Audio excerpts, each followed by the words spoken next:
Halo, selamat pagi anak-anak. Kita berjumpa kembali di pelajaran bahasa Indonesia. Pada kesempatan pagi hari ini, kita akan menyimpulkan isi berita dan memberi tanggapan. Nah, bagaimana cara menyimpulkan berita? Yaitu yang pertama adalah membaca atau mendengarkan berita secara utuh. Kemudian yang kedua, menentukan atau mencari unsur berita. Nah, tahu kan apa itu unsur berita ya? Nah, ini kita pelajari kemarin. Unsur berita bisa disingkat dengan adi kesimba. Ya, tahu. Jadi kepanjangannya adalah apakah, di mana, kenapa, siapa, mengapa, dan bagaimana. Kemudian caranya yang ketiga, yaitu membuat kesimpulan berdasarkan berita yang sudah diamati dengan menyusun unsur berita. Nah, kalian simak video pembelajaran ini ya. Nah, kita sudah belajar tentang pengertian teks berita ya, kemarin ciri-ciri berita dan unsur berita. Nah, ini ada sebuah teks berita, kalian baca ya. Judulnya adalah Kebakaran Melanda Ibu Kota. Kebakaran kembali melanda ibu kota. Api dengan cepat melalap pemukiman padat penduduk di daerah Tambora, Jakarta Barat. Peristiwa tersebut terjadi ketika warga sedang melaksanakan sholat taraweh Minggu 28 Juli. Turnamen, Ketua RW 11 mengatakan peristiwa terjadi semua warga yang tengah melaksanakan sholat taraweh di masjid. Api dengan cepat menyambar ke rumah warga yang lain, sehingga banyak warga yang tidak sempat menyelamatkan harta benda mereka. Kebakaran diduga disebabkan adanya hubungan arus pendek dari salah satu rumah warga. Petugas pemadam kebakaran mengalami kesulitan untuk menjinakkan si jago merah karena lokasi kebakaran sulit dijangkau petugas. Api baru bisa dipadamkan 3 jam kemudian. Ya, intinya contoh teks berita tadi ya. Nah, kita lihat di sini ada tabel dari unsur-unsur berita ya. Yang kedua tadi adalah kita harus mengetahui atau menemukan unsur berita dari teks bacaan tadi ya.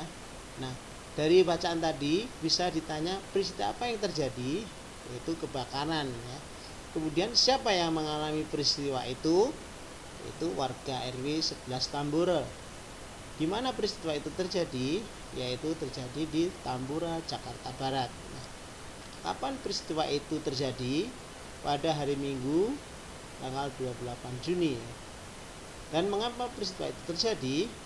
Karena adanya hubungan arus pendek dari salah satu rumah warga. Terakhir, bagaimana proses terjadinya peristiwa?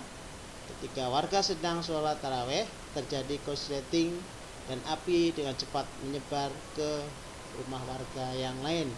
Nah, itu adalah unsur beritanya. Setelah menemukan unsur berita tersebut, baru kita dapat simpulkan. Nah, ini adalah kesimpulannya, yaitu kebakaran terjadi di daerah Tambora, Jakarta Barat pada hari Minggu 28 Juni. Peristiwa tersebut diduga disebabkan adanya hubungan arus pendek dari salah satu rumah warga. Warga Tambora yang menjadi korban dalam peristiwa tersebut sedang melaksanakan sholat taraweh ketika kebakaran terjadi. Nah, tadi berita tadi ada 3 paragraf. Sekarang kita simpulkan cuman menjadi 1 paragraf ya. Ini tadi tentang kesimpulan dari teks bacaan tadi, maksudnya teks berita. Kemudian kita akan melanjutkan materi, yaitu tentang memberi tanggapan ya. Nah, ciri-ciri tanggapan secara umum tanggapan itu merupakan sebuah pernyataan, kemudian berbentuk lisan atau juga bisa tulisan.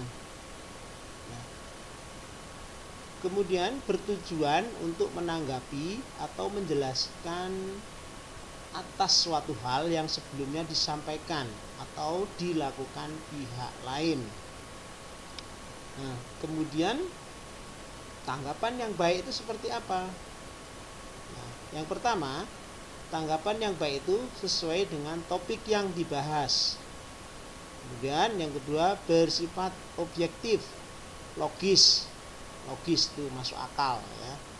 Kemudian yang ketiga, mengandung saran atau solusi atau penyelesaian terhadap topik yang dibahas. Yang keempat, tanggapan disampaikan dengan bahasa dan sikap. Jika tanggapan berbentuk lisan, hendaknya memberi tanggapan yang santun. Kemudian yang kelima, tanggapan yang disampaikan dengan menyertakan alasan yang relevan dan seperlunya. Jadi tanggapannya sesuai ya, alasannya juga sesuai dan seperlunya saja. Kemudian yang keenam, tanggapan yang disampaikan tidak berlebihan. Kemudian yang ketujuh, tanggapan yang disampaikan tidak bertujuan merendahkan atau memojokkan. Nah, demikian tadi anak-anak, kita sudah belajar dua materi ya. Yang pertama tadi adalah menyimpulkan isi berita, dan yang kedua adalah memberi tanggapan suatu berita. Nah, demikian yang bisa Pak Guru sampaikan. Untuk lebih jelasnya kalian bisa mempelajari di buku kalian, karena semua yang Pak Guru sampaikan itu ada di buku kalian. Atau kalian bisa mengulang lagi video pembelajaran ini kalau belum jelas, hingga kalian mengulang-ulang terus, maka akan maksud dan tujuan yang kita pelajari itu kita bisa mengerti. Oke anak-anak, demikian yang bisa kita pelajari hari ini. Untuk selebihnya kita akan melanjutkan pelajaran di minggu yang akan datang. Terima kasih, sampai berjumpa kembali. Dah.